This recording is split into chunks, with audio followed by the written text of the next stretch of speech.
इशफाक अहमद मरहूम फरमाते हैं कि मैं अपनी अहलिया बानो के साथ इंग्लैंड के एक पार्क में बैठा हुआ था कि वहाँ तबलीगी जमात के कुछ नौजवान चहलकदमी करते हुए पार्क में आए। इतने में मगरिब का वक्त हुआ तो उन्होंने वहीं जमात शुरू कर दी। नौजवानों को नमाज पढ़ता देखकर कुछ नौजवान लड़कियों का ग्रुप इनके पास पहुंचा और नमाज मुकम्मल होने का इंतजार करने लगा। मैंने अपनी अहलिया से कहा कि आओ देखते हैं कि इनके दरमियान क्या बात होती है। मरहूम फरमाते हैं कि हम दोनों मियाँ बीवी वहाँ चले गए, नमाज खत्म होने का इंतजार करने लगे। नमाज खत्म होते ही इनमें से एक लड़की ने आगे बढ़कर जमात करवाने वाले नौजवान से पूछा, क्या तुम्हें इंग्लिश आती है? तो नौजवान ने कहा कि जी हाँ आती है। तो लड़की ने सवाल किया कि तुमने अभी क्या अमल किया?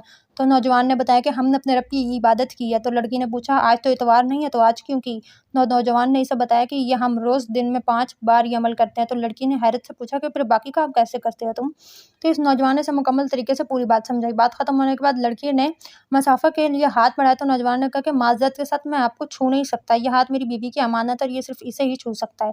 ये सुनकर वो लड़की ज़मीन पर लेट गई, फूट-फूट कर रोने लगी और रोते हुए बोली कि ऐ काश यूरोप का नौजवान भी इसी तरह होता तो आज भी हम भी कितनी खुश होती।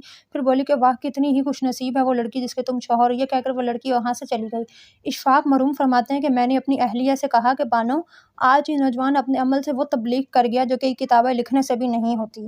बेशक इज़्ज़त और सरबुलंदी इस्लाम में ही है। मेरा जैसा मेरी मर्ज़ी का नारा लगाने वाली जाओ यूरोप में औरत का हाल देखकर खुदा का शुक्र अदा करो कि तुम एक मुसलमान पैदा हुई हो।